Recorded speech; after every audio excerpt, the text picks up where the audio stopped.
शपथ लेते हैं कि भारत को 2047 तक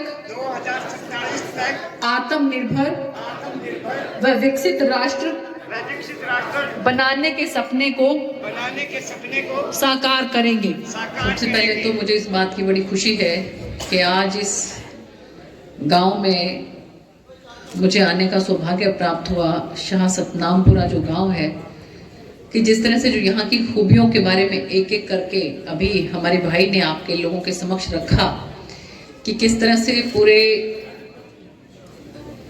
शायद हिंदुस्तान की ही बात करें हम, जैसे वो कह रहे थे कि ये ऐसा गांव है जो पूर्णतया नशा मुक्त है। बहुत खुशी की बात है। और ये ऐसे ऐसे गांव जो है वो सभी आसपास के गांव के लिए भी प्रेरणा का स्रोत बन सकते हैं। उन्होंने और भी बहुत सी खूबियां बताई, चाहे स्वच्छता की भी बात की। तो मैं नैन साहब मेरे पड़ोस में बैठे तो उनसे पूछ रही थी कि मैंने कहा कि जब ये इतनी खूबियां हैं तो ये खूबी भी जरूर होनी चाहिए कि यहाँ इलेक्शन नहीं हुआ होगा, जरूर निर्विरोध चुना गया होगा सरपंच। कहते जी बिल्कुल यहाँ पे निर्विरोध चुना गया सरपंच, यहाँ इलेक्शन नहीं हुआ। क्योंकि जहां पर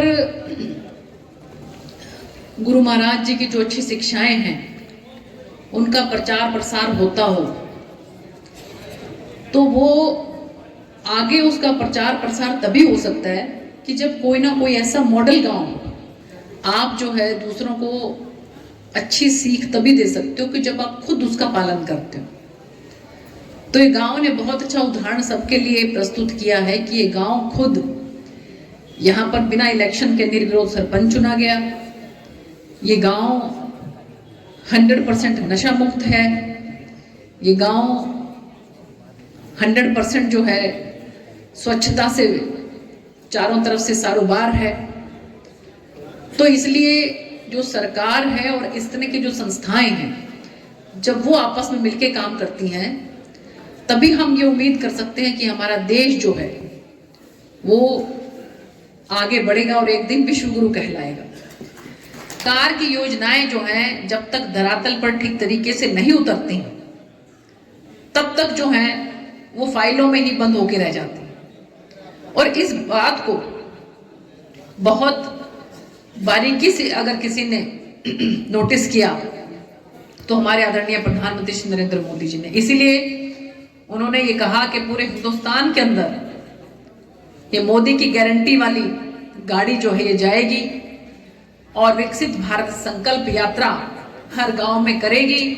और सभी अधिकारी जो है वो कैंप लगाकर उस गांव में पहुंचेंगे और जो भी समस्या होगी उस कैंप के माध्यम से हमारी आम जनता को जो है वो सुकून पहुंचाने का काम करेंगे। हमारी आम जनता के जो काम है उनको करने का करेंगे।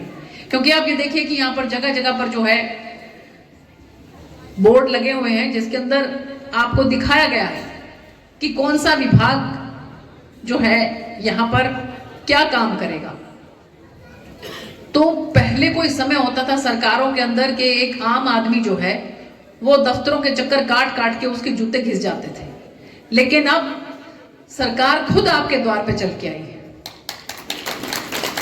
तो इसलिए मुझे लगता है कि हमें इस योजना का जरूर लाभ उठाना चाहिए। पूरे हरियाणा के अंदर 25 जनवरी तक सबके सब गांव कवर हो जाएंगे। कोई गांव ऐसा नहीं बचेगा जिसके अंदर ये यात्रा ना जाए। आप इस गांव को जिस तरह से एक रोल मॉडल आप लोगों ने बनाया है इस गांव को, तो उसी तरह से आसपास के गांव की जिम्मेवारी भी लें। क्योंकि ये सिरसा जिला जो है यहाँ तो फिर वैसे भी जो है वो गुरुजी का स्थान है ये, तो आप लोगों की वैसे भी जिम्मेवारी बनती है कि केवल और केवल शाह सतनामपुरा तक अपने आप को आप सिकोड़ के ना रखें और बाहर निकलें, एक एक करके गांव को गोद लेते चले जाएं और उन गांव के अंदर नशे को बिल्कुल मुक्त कर दें। हमारे युवाओं को जो है वो नशे से बचाएं। क्योंकि जिस तरह से अभी मैं देख रही थी कि आवाज उन्हीं की थी कि माताएं दुआएं देंगी। अगर हमने बच्चों को युवाओं को नशे से मुक्त करवा दिया तो हमें जो है माताएं दुआएं देंगी। तो और दुआओं के अंदर बहुत ताकत होती है। अभी मुझे नैन साहब अपने बारे में बता रहे थे कि किस तरह से उनको जो प्रॉब्लम हो गई थी उस क्रॉनिक डिजीज से वो सेवा के माध्यम से ही बाहर निकल पाए। क्योंकि सेवा करने से जितनी आत्माओं की जो दुआएं हैं वो आपको मिलती हैं, ब्लेसिंग्स मिलती हैं, तो उसके अंदर बहुत ताकत होती है। तो इसलिए मैं आप सब लोगों से गुजारिश करूंगी कि जितनी भी यहाँ पर योजनाएं हैं इनका लाभ तो आप उठाएं ही उठाएं, और इसके साथ साथ आप लोग आसपास के जो गांव हैं उनके अंदर भी नजर डालें। जहां कहीं पर भी आपको लगता हो कि बच्चों को हम किस तरह से नशे से मुक्त कर सकते हैं तो आप जरूर करें, और इसमें सरकार की तरफ से जो भी मदद आप कहेंगे तो हम करने के लिए 100% तैयार हैं। आप लोगों ने इतना स्वागत किया, यहाँ पर इतने अनुशासन के साथ आप लोग सब बैठे हैं, आप लोगों का तहे दिल से धन्यवाद, बहुत बहुत धन्यवाद। जय हिंद, जय भारत, भारत माता की बहुत बहुत